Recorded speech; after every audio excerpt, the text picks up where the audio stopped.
Hello बच्चों, welcome to my online class. Myself doctor Poonam Yadav, Marwari college Ranchi. आज मैं आप लोगों को सामाजिक परिवर्तन के विभिन्न प्रतिमान के बारे में बताने जा रही हूँ। Various dimension of social change. सभी समाजों तथा सभी समायों में सामाजिक परिवर्तन एक सा नहीं होता है, इसलिए समाज में सामाजिक परिवर्तन के विभिन्न रूप या प्रतिमान हमें देखने को मिलते हैं। मैकाइवर तथा पेज ने सामाजिक परिवर्तन के निम्नलिखित 3 प्रमुख प्रतिमानों का उल्लेख किया है। प्रथम डायमेंशन या फर्स्ट डायमेंशन, यह सामाजिक परिवर्तन का वह स्वरूप है जो एक सिलसिले से क्रमशः विकास की ओर एक ही दिशा में निरंतर बढ़ता जाता है, चाहे ऐसे परिवर्तन का प्रारंभ एकाएक ही क्यों न हो। एग्जाम्पल, एक नवीन आविष्कार समाज में न केवल एकाएक परिवर्तन लाता है अपितु अनेक आगामी परिवर्तन का एक सिलसिला भी उत्पन्न करता है, क्योंकि उस आविष्कार में जैसे जैसे सुधार होता जाता है वैसे वैसे परिवर्तन का सिलसिला लगातार आगे बढ़ता जाता है। टेलीफोन, भाप से चलने वाले इंजन, रेडियो, छापने की मशीन आदि सभी चीज़ों के आविष्कार के बाद परिवर्तन का जो सिलसिला चला है उससे हम सभी परिचित हैं। दूसरा, यह सेकेंड डायमेंशन, सामाजिक परिवर्तन के इस प्रतिमान के अंतर्गत परिवर्तन की प्रवृत्ति लगातार एक ही दिशा में आगे बढ़ने के बजाय ऊपर नीचे जाने की होती है। इसका अर्थ यह है कि कुछ समय तक परिवर्तन नीचे अथवा प्रगति की ओर बढ़ने के बाद उसकी दिशा विपरीत की ओर प्रगति अथवा ह्रास की ओर मुड़ जाती है।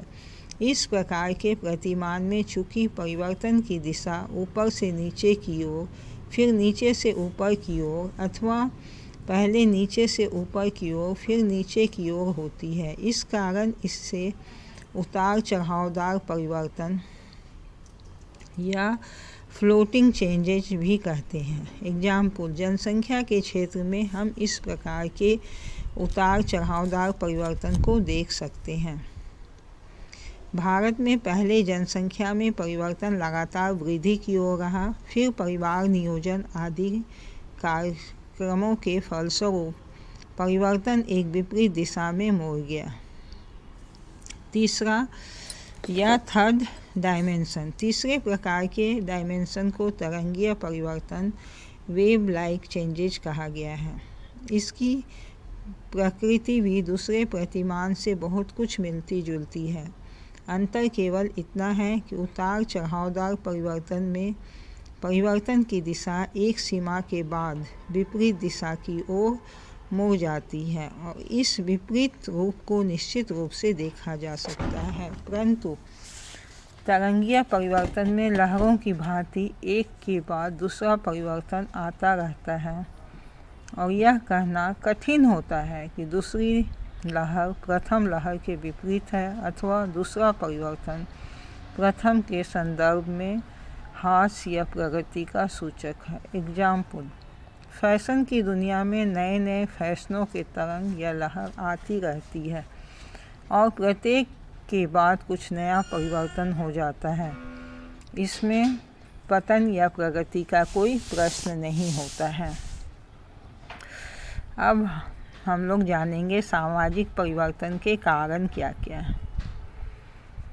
प्राचीन ग्रीक दार्शनिक हेराक्लिटस ने कहा था कि एक व्यक्ति के लिए एक ही नदी में 2 बार कदम रखना 2 कारणों से असंभव है। पहला, दूसरी बार वह नदी ठीक पहले जैसी नहीं रहेगी। दूसरा, दूसरी बार वह व्यक्ति भी ठीक पहले जैसा व्यक्ति नहीं होगा। यहाँ हम सामाजिक परिवर्तन के प्राकृतिक, जैविकीय या प्राणी शास्त्रीय व जनसंख्यात्मक, आर्थिक, सांस्कृतिक कारकों पर प्रकाश डालेंगे। पहला, प्राकृतिक व भौगोलिक कारक, नेचुरल एंड जियोग्राफिकल फैक्टर्स। आज का मानव पर्याप्त सभ्य है और ज्ञान व विज्ञान का अधिकारी भी परंतु यही मानव आज भी प्रकृति या भौगोलिक दशाओं पर पूर्ण रूप से विजय प्राप्त नहीं कर पाया है। इसलिए कभी कभी प्रकृति या भौगोलिक दशाएं अपने तरीके से सामाजिक परिवर्तन का एक कारक बन जाती है। प्रकृति का यह रौद्र रूप हमें भूकंप, बाढ़, अकाल, महामारी आदि के समय देखने को मिलता है। दूसरा, प्राणिशास्त्रीय कारक या कारण या कारक, बायोलॉजिकल फैक्टर। सामाजिक परिवर्तन अनेक प्राणिशास्त्रीय कारकों से भी हो सकता है। प्राणिशास्त्रीय कारक एक प्रकार से जनसंख्या के प्रकार को निर्धारित करता है। एग्जाम्पल, यदि वंशानुसंक्रमण के द्वारा जनसंख्या में अधिक दुर्बल संतानें जन्म ले रही है, अर्थात यदि किसी समाज में स्वास्थ्य स्तर नीचा हो तो उसका प्रभाव सामाजिक जीवन पर अवश्य पड़ेगा। एग्जाम्पल के रूप में भारत को ही ले सकते हैं। इस देश में लगभग 50% मृत्यु 10 वर्ष से कम आयु के बच्चों की होती है। यह भी अनुमान है कि भारत में एक वर्ष में कुल मृत्यु में से 20.5% एक वर्ष से कम आयु के बच्चों की होती है। तीसरा, जनसंख्यात्मक कारण या कारक, डेमोग्राफिक फैक्टर।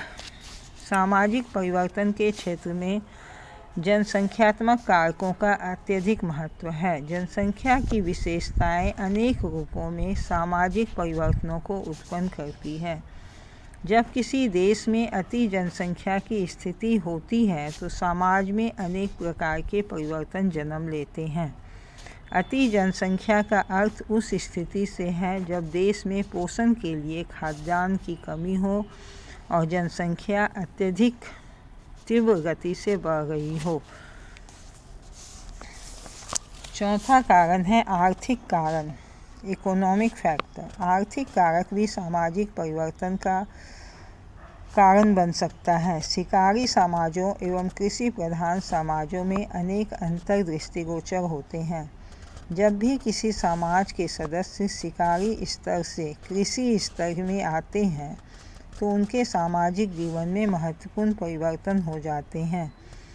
इसी प्रकार जब कृषि स्तर से कोई समाज औद्योगिक स्तर पर आता है तो भी उस समाज की सामाजिक संस्थाओं, परंपराओं, रीति रिवाजों, प्रथाओं आदि में अत्यंत व्यापक परिवर्तन हो जाता है। भारत इसका अति उत्तम उदाहरण है। पांचवा कारण है प्रौद्योगिकीय या यांत्रिक कारण, टेक्नोलॉजिकल फैक्टर। टेक्नोलॉजिकल फैक्टर आधुनिक युग में सामाजिक परिवर्तन का सबसे महत्वपूर्ण कारण है, क्योंकि यह कहा जाता है कि आज का युग प्रौद्योगिक युग है।